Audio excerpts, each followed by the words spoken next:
नाज़रीन असां हिन वक़्तु थरकोल ब्लॉक वन जो ही ॻोठ आहे वरवाई उते मौजूदु आहियूं। ॻोठ वरवाई पहिरीं जेका फेज़ में लॾणो आहे ऐं हिननि ॻोठाणनि खे जेका इंतिज़ामिया नोटिस बि ॾेई चुकी आहे त तव्हां लॾ प्लान कयो।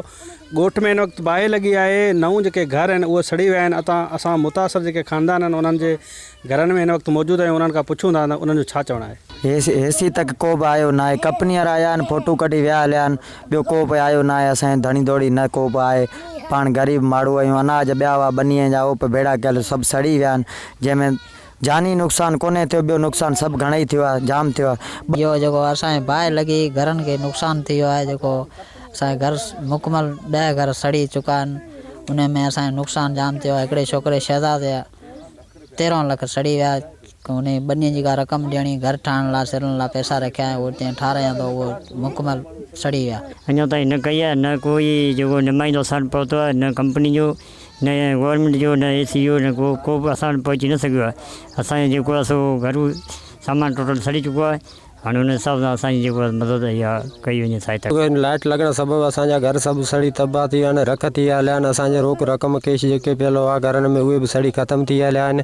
ऐं तंहिं बिना असां वटि को बि गवर्नमेंट जो ऑफिसर न रसियो आहे, न MNA, न APO, न AC, न DC या कंपनी जो को बि माण्हू मदद जे लाइ न आयो। असांजे हथला इहो ई आहे त असां सां मदद कई वञे। असांजा बचा जेके आहिनि बिल्कुलु पुठे ते वेठा आहिनि ऐं असां वटि को बि खाइण पीअण लाइ वग़ैरह सामान न आहे, न को बि अटो बतो या वग़ैरह या ॻोढ़ण विछाइण लाइ, या असां वटि जेके बि अंग जा कपिड़ा हुआ उहे ई बचिया आहिनि, ॿी का बि शइ न बची। असां पंहिंजा ॿार बचा सिना खणी ॿाहिरि पुठे ते बीह रहिया आहियूं ऐं असां सां मदद कई वञे। असांजी जेको आहे सो कल्ह शॉर्ट सर्किट जे करे हिकिड़े घर मां बाहि लॻी, उन मां बाहि लॻंदे 10 घर जेके आहिनि मुकमल तौर ते तबाह थी चुका आहिनि।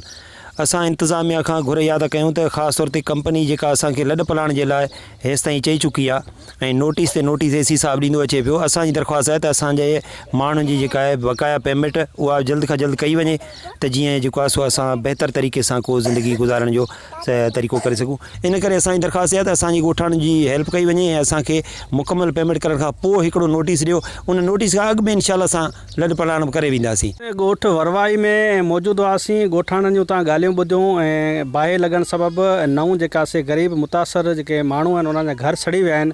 घरनि में पियल समूरो जेका सामान सड़ी वियो आहे। इहे ॿुधाईंदा 13 लख जेके कंपनी जे तरफ़ां मिलिया हुआ घर ठाहिण जे लाइ, उहे बि रोक रक़म सड़ी वई आहे। इन्हनि जे घरनि अंदरि खटूं, बिस्तरा, खाधे पीते जो सामान, सोना ज़ेवरात ऐं अनाज जेके पियल उहे समूरो शयूं सड़ी वियूं आहिनि। हीअ शिकायत कनि पिया त कंपनी जो को बि ज़िम्मेवार असां वटि अञा ताईं न आहे पहुतो, न ई चूंडियल नुमाइंदो को पहुतो आहे, न ही जेका ज़िला इंतिज़ामिया असांजी वाइर कई आहे। चवनि पिया त सर्दी जो मौसम अचे पई, असांजा नंढड़ा बच्चा जेके आहिनि उहे असां खुले आसमान हेठि वेठा आहियूं।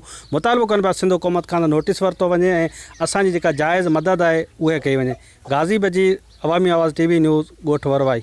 विज़िट कयो अवामी आवाज़ मीडिया ग्रुप जी वेबसाइट awamiawaz.pk।